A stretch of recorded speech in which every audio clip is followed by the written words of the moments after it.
In today's advanced lesson, we're going to look at an idea called harmonizing the major scale. The idea of harmonizing the major scale is to uncover what are the different chords that go with each of the notes of the major scale.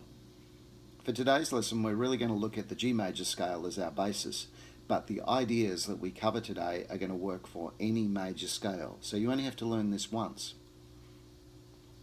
So if somebody says to you, oh, this song is in the key of G major, and then they might tell you what the root notes are of the chords, it becomes a challenge for a bass player to know, well, what other notes can I play with those chords, particularly if they don't tell you with their major chords or minor chords or what kind of chords they are.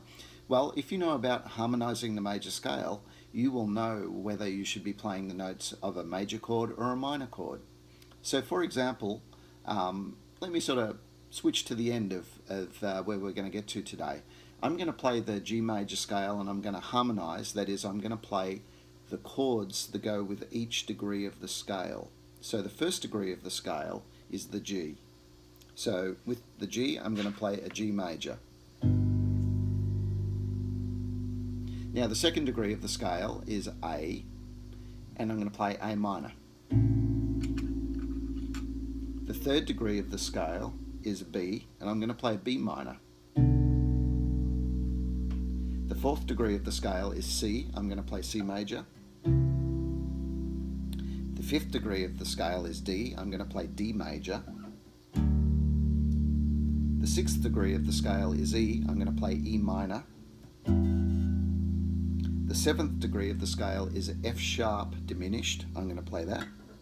And finally, I'm going to finish where I started with the G major. So you hear how that sounded all pretty nice.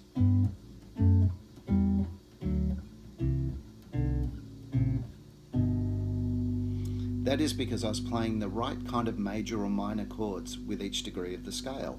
Let me play a few notes again. I'm still going to play just the A, the B, and all of the correct root notes, but this time I'm going to mess around and I'm not going to play the correct major or minor. So I'll start with the G major.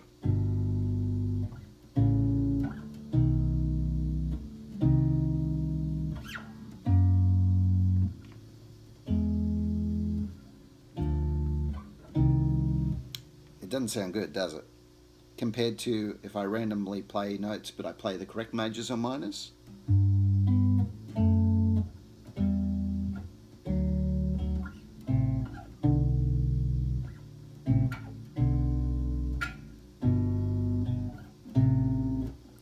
Here has a much different sort of tone. Now, obviously, there's not going to be any songwriting awards for that, but at the same time, you can still hear that they were the correct kind of chords to be playing. So here's the pattern that you need to remember. If you remember nothing else, what you need to remember today is simply, as you go through the scale, in this case we're using G major, remember major, minor, minor, major, major, minor, diminished or just minor, and major. That's the pattern. So let's go through it. G major. Here's the first chord, and it's a G major chord. Playing the root note, the third, the major third, and the fifth. Now I'm going to play A minor. So I'm playing the minor third and the fifth. Now B minor.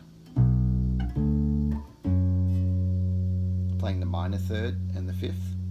Now I'm going to play the first of the majors, or I guess it's the second, but it's the first of the second set, C major. Another major, D major. Okay, now I'm going to play a minor, E minor. And finally I'm going to play that weird diminished chord, F sharp diminished, which is kind of like a minor. So it's got the F sharp, it's got the minor third, in this case the A, and then instead of playing a C sharp, I'm going to play a C. So in this case, the C is the fifth, but it's a diminished fifth. So what that means is instead of playing the normal fifth, if you like, which would be a C sharp in this case, diminished means drop it down a half a step. So I go from C sharp to C. So a diminished chord, whenever you see diminished in sheet music, basically you play a minor chord, but you also lower the fifth note of the chord by a half step. So recall, if I'm playing F sharp right here, the fifth would be down one string, 2 frets across, which would be C sharp. Well, because it's diminished, I move that C sharp down, so I go from there to there. And the reason why I'm doing it when I'm harmonizing the major scale is because if I was to play the C sharp and I'm playing in the key of G major, there is no C sharp in the key of G major, so it's going to be a wrong note basically. There is, however, a C. That might sound a little bit confusing, but kind of have a little bit of a think about it, and I'll put something up to make life a bit easier. So I'm going to cover a lot of material here, or I have covered a lot of material, and I don't want to make this a really, really long video because we can always do a lesson on this kind of stuff. But I'm going to show you one more thing. What I played before was the root notes, and then I played the thirds, because they're the notes that give the real flavour to the chords as we're harmonizing the major scale. Instead of playing the third here relative to the root note, if I play them together, doesn't sound great. What we're going to do now is we're going to play the third an octave higher. And if you recall, the way to determine where an octave is for any note is you go down 2 strings and 2 frets across. So let's take the example here of the G. Its major third is a B, but instead of playing it there, I'm going to play it down 2 strings, 2 frets across. I'm going to play it right there. So if I play the G, those 2 notes together, it sounds like that, or a different fingering, just using 2 fingers. The root note and, in this case, the major third. And it sounds really cool. It's what I did at the start of the lesson when I was going through the harmonizing I was playing.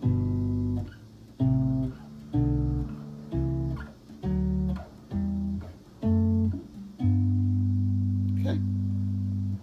So what I'm really playing, the proper name for this is I'm playing tenths. And I don't want to get too confusing with this, but a tenth is really just the third played an octave higher. And I'm playing tenths because they sound better on the bass than playing the root and the third like that. Sounds better if I play like that. So here's a cool thing to practice with your harmonizing the major scale. Play your majors like that, and play your minors like that. So just the root note and the minor third directly underneath it. So if we go through and we harmonize again, remember major, minor, minor, major, major, minor, diminished, or minor again. It's going to look like this. It's going to be major, G, minor, A, there's the minor pattern, just those 2 fingers. Then the B minor, that's on the 7th fret. Now we're going to play the C major on the 8th fret, so back to this pattern again. D major, up 2 more frets at the 10th fret. Okay, now we're going to play the E minor on the 12th fret using this pattern again. You can see that, just 2 fingers on the 12th. And then the diminished, up here on the 14th fret, we're going to play a minor pattern, and finally finish off on the G major again. So practice doing this. You can do this in a different key. Maybe you could do it in the key of A. So you go starting on the 5th fret now on the A, we could play A major, B minor, another minor, 2 majors, etc. You can work around with it. But probably if this is your first time doing it, what I would do is just stick with our G major because it's pretty accessible. It's a great way to practice playing these tenths, and maybe have a mess around. Just certainly make your way through the scale, but also see if you can maybe make up a tune just using either a pattern like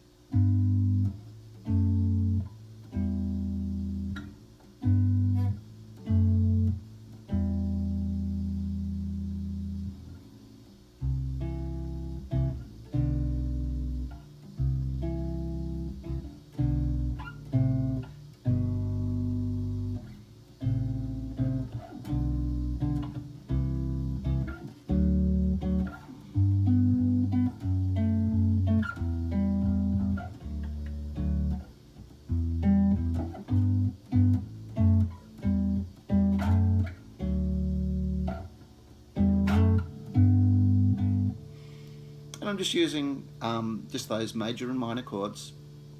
I'm not doing anything that, I'm not picking any extra notes. I'm sticking strictly to that major, minor, minor, major, major, minor, diminished pattern idea. The one thing I am doing is sometimes I'm playing the notes of the chords together, like a true chord. So using two fingers here and playing the two strings. Other times I'm kind of alternating, so playing maybe the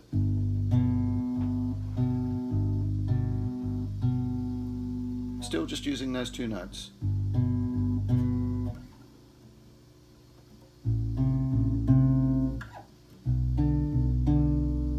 So you can see.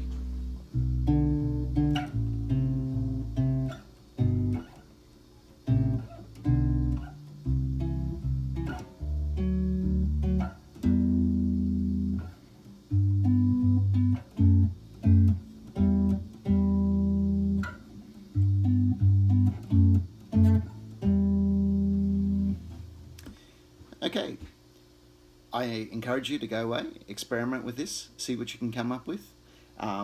Really work on memorizing those notes. Again, if it's the first time you've tried to do this, it gets a little bit tricky because it's hard to remember sometimes what these notes are up here.